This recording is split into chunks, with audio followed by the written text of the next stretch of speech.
Narayanganj high school and কলেজের নবম শ্রেণীর প্রিয় শিক্ষার্থীবৃন্দ, তোমরা কেমন আছো সবাই? আজকে তোমাদের উচ্চতর গণিত বিষয়ের অনুশীলনী 6.2 এর 6 থেকে 11 পর্যন্ত আমরা অঙ্কগুলো আলোচনা করব।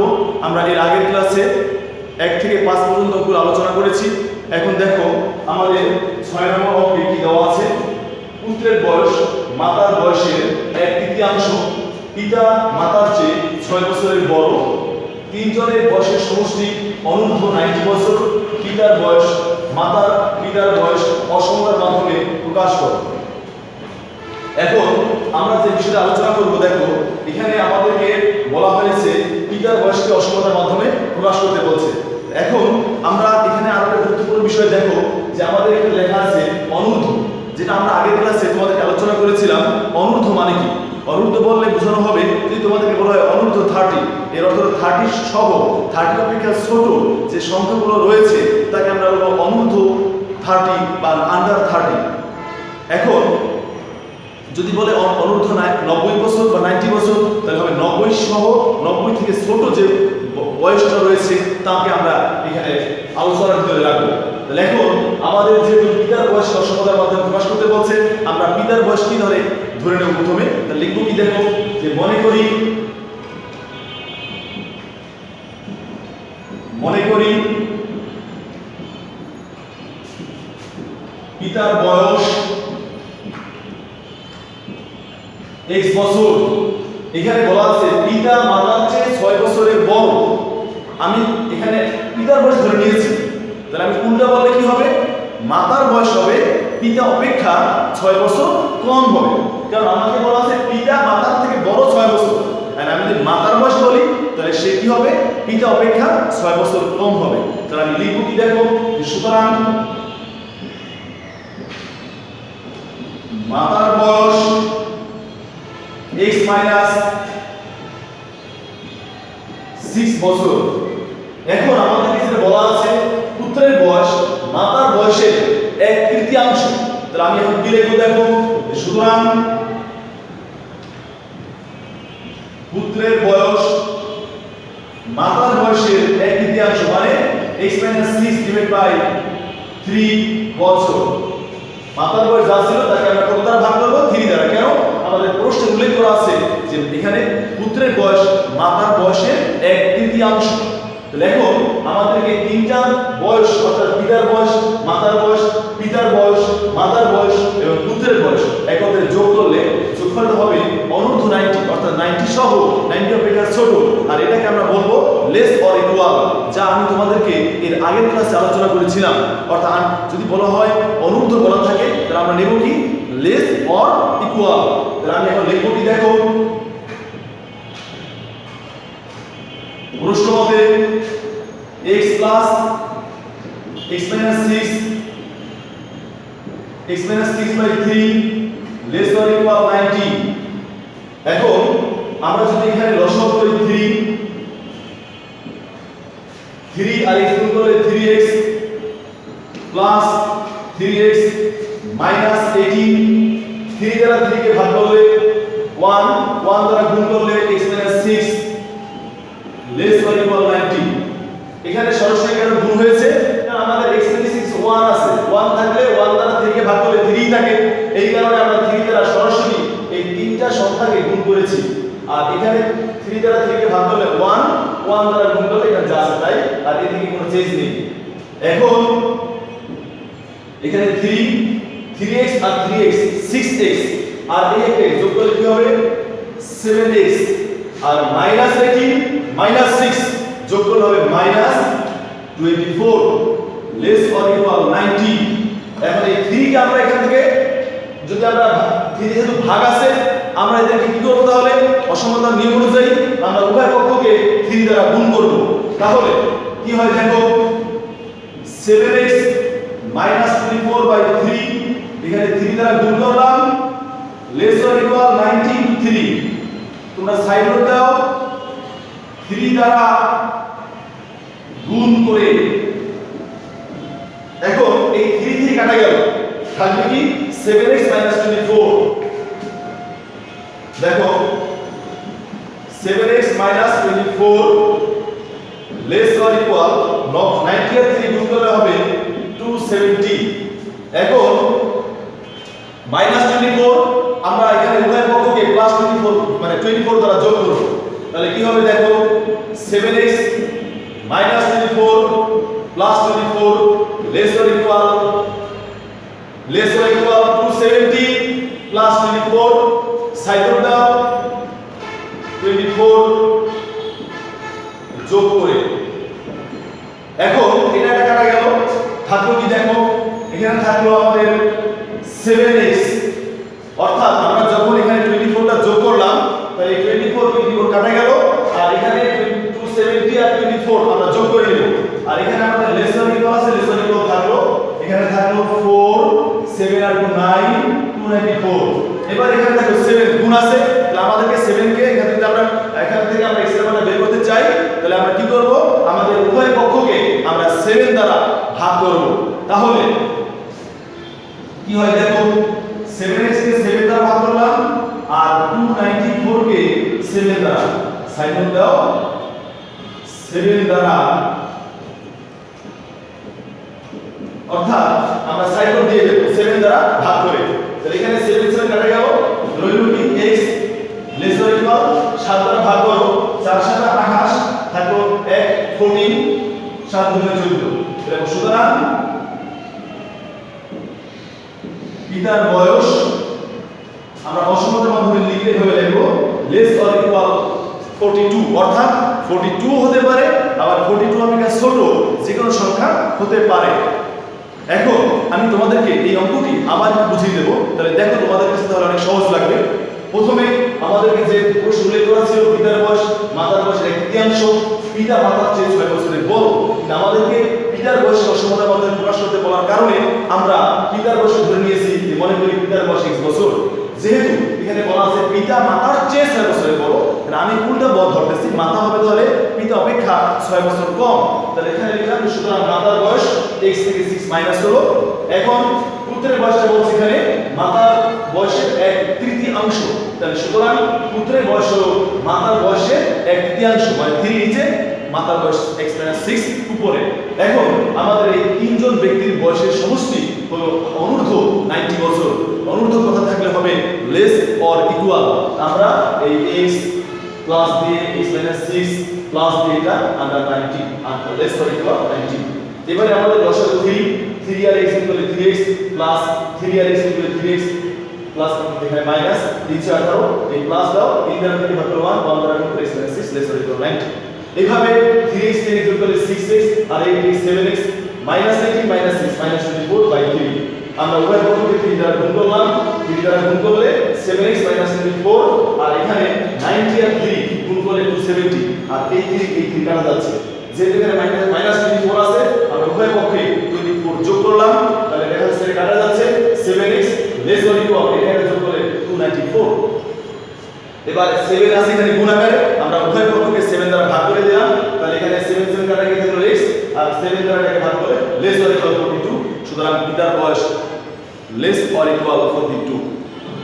আশা করি তোমরা বুঝতে পেরেছো। তাহলে এখন আমরা তোমাদের পরবর্তী অঙ্কে চলে যাচ্ছি।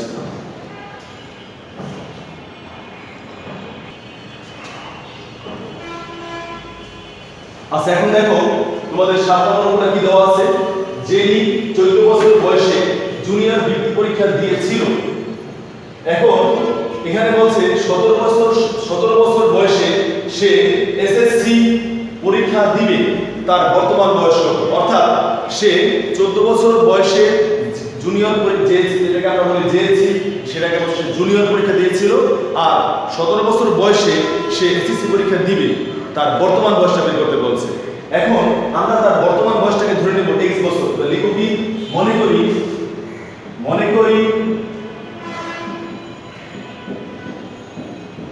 জেনির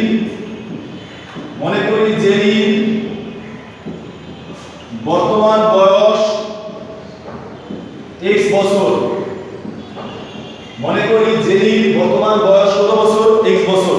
এখন লিখবো জেনি 14 বছর বয়সে জুনিয়র বৃত্তি পরীক্ষা দিয়েছিল। জেনি 14 বছর বয়সে জুনিয়র বৃত্তি পরীক্ষা দিয়েছিল,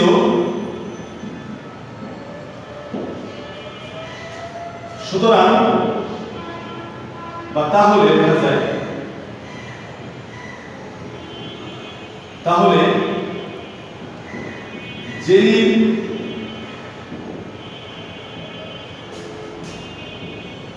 বর্তমান বয়স 14 বছর অপেক্ষা বেশি হবে, কারণ সে কত, তার বর্তমান বয়স ধরে নিয়েছিলাম আমরা x বছর, এখন সে আমাদের কি করেছে দেখো, সে 14 বছর বয়সে পরীক্ষা দিয়েছে, তাহলে এখানে তার বর্তমান বয়সটা অবশ্যই 14 অপেক্ষা কি হবে, বড় হবে, কারণ সে তো পরীক্ষা দিয়ে ফেলছে আরো আগে, কিন্তু তার বর্তমান বয়সটা এখন হলো x বছর, তাহলে আমরা এখানে বলতে পারবো এখানে x 14 অপেক্ষা বড়, তাহলে বলবো সুতরাং যদি এখানে আমরা লিখতে পারবো কি দেখো, যে আমাদের x টা কার থেকে বড় হবে, তাহলে আমাদের এই যে 14 বছর বয়সে পরীক্ষা দিয়েছিল, তাহলে তার বয়স বর্তমান, আর আমরা বর্তমান বয়স ধরে নিয়েছিলাম x, তাহলে আমাদের এই বর্তমান বয়স কার অপেক্ষা বড় হবে, 14 অপেক্ষা, এই 14 অপেক্ষা বড় হবে, আর আমাদের তাদের বর্তমান বয়সকে অসমতার মাধ্যমে প্রকাশ করতে বলছে, তাহলে আমি লিখব কি দেখো, সুতরাং যিনি বর্তমান বয়স x greater than 14, অর্থাৎ x 14 অপেক্ষা বড়। এখন আমরা আমাদের পরের অংশটুকু দেখব, তা হলো কি, যেখানে বলা আছে যিনি 17 বছর বয়সে বা 17 বছর বয়সে সে এসএসসি পরীক্ষা দিবে, তাহলে তার বর্তমান বয়স অসমতার মাধ্যমে আমরা প্রকাশ করব। তাহলে দেখো আমরা কিভাবে করতে পারি পরের অংশটুকু।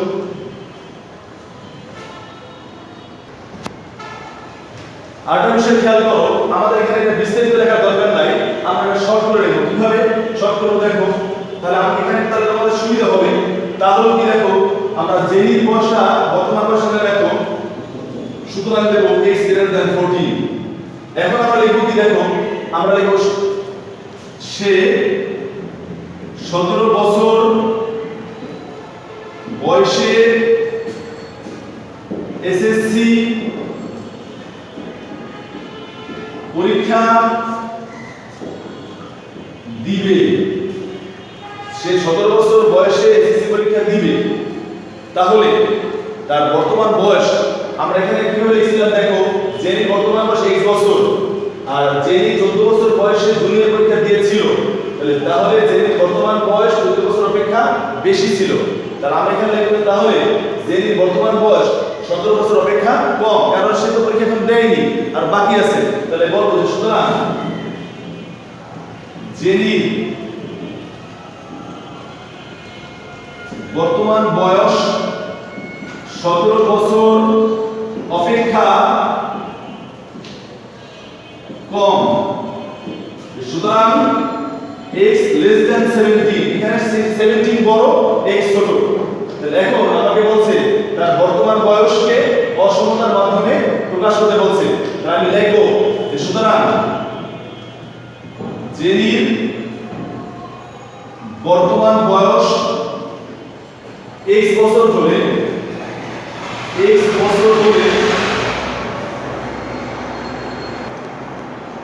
তাহলে দেখো যিনি বর্তমান বয়স x বছর হলে কি হবে, আমাদের এটা হলো 14 অপেক্ষা, এই x টা হলো 14 অপেক্ষা বড় আর এখানে x 17 অপেক্ষা ছোট, তাহলে আমরা লিখতে পারবো 14 less than x less than 17, অর্থাৎ 14 বছর অপেক্ষা বড় আর 17 বছর অপেক্ষা ছোট, এটা হলো আমাদের কার বয়স, এই যিনি বর্তমান বয়স এই আমাদের 14 অপেক্ষা বড় আর 17 অপেক্ষা ছোট, এর মধ্যে সীমাবদ্ধ থাকবে। আশা করি তোমরা বুঝতে পেরেছো। এখন আমরা তোমাদের পরবর্তী অঙ্কে চলে যাচ্ছি।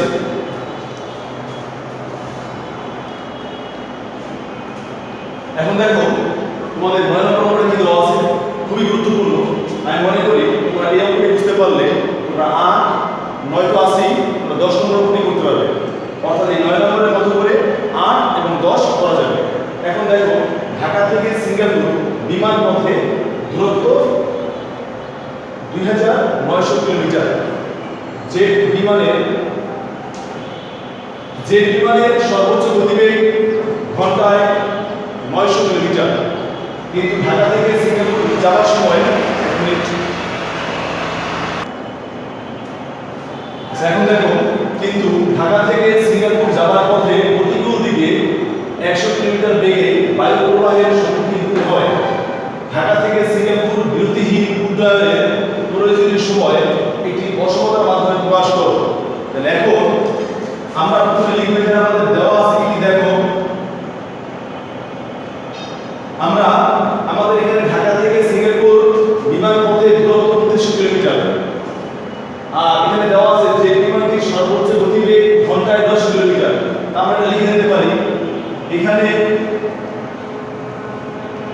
ঢাকা থেকে সিঙ্গাপুর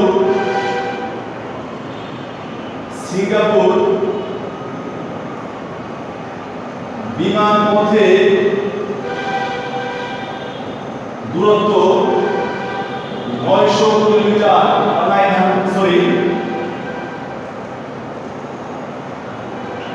2900 কিলোমিটার। জেট বিমানটির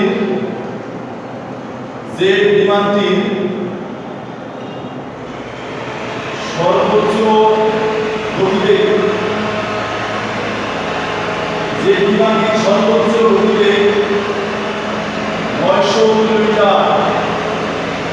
যে বিমানটির সর্বোচ্চ গতিবেগ কত কিলোমিটার? 900 কিলোমিটার। তারপরে দেখো,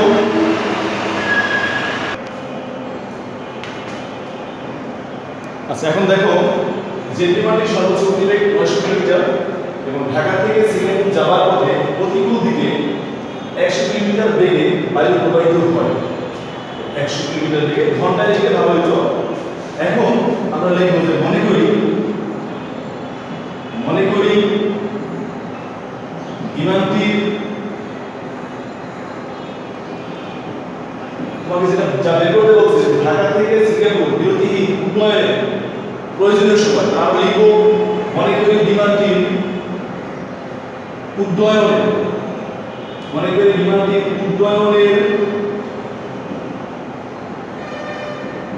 প্রয়োজনীয় সময় 3 ঘন্টা। মনে করি বিমানটির উড্ডয়নের প্রয়োজনীয় সময় 3 ঘন্টা। অর্থাৎ আমাদের ঢাকা থেকে সিঙ্গাপুর বিরতিহীন উড্ডয়নের প্রয়োজনীয় সময় বের করতে বলছে অসমতার মাধ্যমে। আমরা বললাম মনে করি বিমানটির উড্ডয়নের প্রয়োজনীয় সময় 3 ঘন্টা। এখন আমাদের উল্টো দিকে, অর্থাৎ বিমানটি যেদিকে যাচ্ছে তার উল্টো দিকে ঘন্টায় 100 কিলোমিটার বেগে বায়ু প্রবাহিত হয়। তাহলে একটা বায়ুর প্রতিকূল দিকে, মানে বায়ু যেদিকে যাচ্ছে তার উল্টো দিকে বিমানটি যাচ্ছে, তাহলে বায়ুর প্রতিকূল দিকে বিমানটির গতিবেগ ঘন্টায় আমরা লিখব। সুতরাং বায়ুর প্রতিকূল দিকে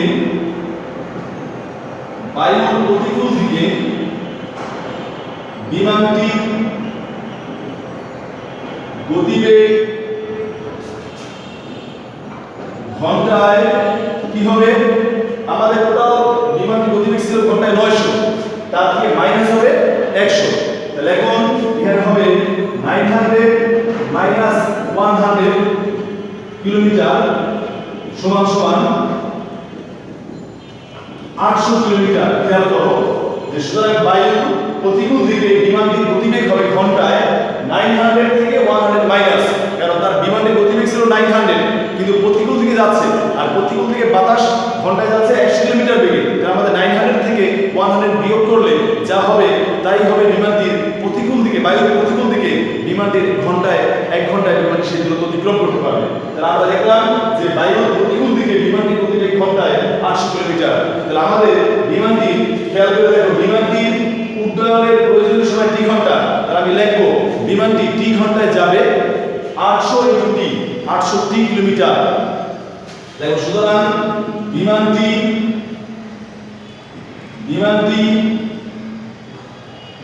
t ঘন্টায় অতিক্রম করে 800 আর 3 গুণ করলে, কারণ সে 1 ঘন্টায় যায়, 1 ঘন্টায় এটা খেয়াল করো, সে 1 ঘন্টায় যায় কত কিলোমিটার? 800 কিলোমিটার। তাহলে সে কত ঘন্টা যাচ্ছে? 3 ঘন্টা। 3 ঘন্টা কি যাবে? 800 আর 3 গুণ করলে কত হবে? এত কিলোমিটার। অর্থাৎ বিমানটি তোমার 3 ঘন্টায় অতিক্রম করবে 800 কিলোমিটার।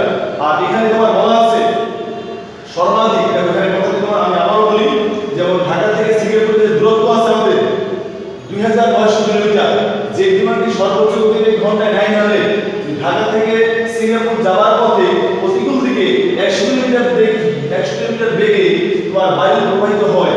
এখন এখানে এই কারণে তোমার ঢাকা থেকে সিঙ্গাপুর বিরতিহীন উড্ডয়নের প্রয়োজনীয় সময় আমাদেরকে বের করতে বলছে, আমাদের অসমতার মাধ্যমে বের করে আমাদেরকে টি এর মানটা বের করতে বলছে। তাহলে আমরা এখন বের করলাম বিমানটি 3 ঘন্টায় কত কিলোমিটার অতিক্রম করে। এখন আমরা পরবর্তী স্টেপে চলে যাচ্ছি। এখন দেখো একটা বিষয়, আমি তোমাদেরকে গত ক্লাসে বলেছিলাম, যখন এই সর্বোচ্চ কথা লেখা থাকবে, সর্বোচ্চ বা সর্বাধিক লেখা থাকবে, তখন আমরা কি ব্যবহার করব? Greater or equal. তাহলে আমরা এখন প্রশ্নপদে দিয়ে, দেখো প্রশ্নপদে দিয়ে লিখব কি? প্রশ্নপদে 800t গ্রেটার অর ইকুয়াল, আমাদের টোটাল দূরত্ব কত রয়েছে? 2900। এখন আমরা যদি এটাকে 100 দ্বারা ভাগ করি, অর্থাৎ 800t কে 100 দ্বারা ভাগ করি, তাহলে এই 2900 কে আমরা 100 দ্বারা ভাগ করলাম। তাহলে এখন থাকলো কি? বা 80 গ্রেটার অর ইকুয়াল 29। আমরা এটাকে দেখো, আমরা এখন এটাকে 8 দ্বারা ভাগ করব। সাইনটা তোমরা নিজেরা দিয়ে নেবে, কারণ এই ধরনের অঙ্ক তোমরা অনেকবার করেছো। এখন সাইনগুলো তোমরা এখানে দিয়ে নেবা, এখানে আমরা যা দ্বারা ভাগ করেছি। এখন আমরা ইচ্ছা করলে একবারে 800 দ্বারা ভাগ করতে পারতাম, তোমাদের বোঝার জন্য আমি এভাবে পার্ট বাই পার্ট কাজ করছি। প্রথমে 100 দ্বারা, তারপর 8 দ্বারা। তাহলে এখানে বা t গ্রেটার অর ইকুয়াল 29/8। সুতরাং t গ্রেটার অর ইকুয়াল, তুমি 29 কে 8 দ্বারা ভাগ করলে কি থাকে? 324। অর্থাৎ 3 সমস্ত এখানে 8/5। আমাকে বের করতে বলছে বিমান ঢাকা থেকে সিঙ্গাপুর বিরতিহীন উড্ডয়নের প্রয়োজনীয় সময় এটি অসমতার মাধ্যমে প্রকাশ করো। আমাদের এটাই হলো উত্তর। তোমরা লেখবা এখানে বিমানটি, আমি যে কথাটা লিখছি এখানে, যে বিমানটির উড্ডয়নের প্রয়োজনীয় সময় 3 ঘন্টা হলে t গ্রেটার অর ইকুয়াল 3 সমস্ত 8/5। আশা করি বুঝতে পারছো। এই লাইন, লাস্ট যে লাইনগুলো রয়েছে তুমি লিখতে পারবে। আমি আবারও বলি যে কিভাবে লিখবে। দেখো যে তোমার এখানে ফিনিশিং লাইনটা কি লিখবা, যে আমি তারপর লিখে দিচ্ছি। লাইন এখানে এটা লিখবে, এই লাইনটা লিখবা যে বিমানটির উড্ডয়নের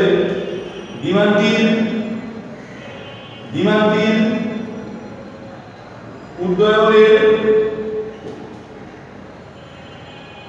প্রয়োজনীয় সময় 3 ঘন্টা হলে আমাদের বলছে বিরতিহীন উড্ডয়নের প্রয়োজনীয় সময়, নির্ণয় সময় লিখতে হবে, নির্ণয় সময়, এটা এখান থেকে t গ্রেটার অর ইকুয়াল 3 সমস্ত 8/5।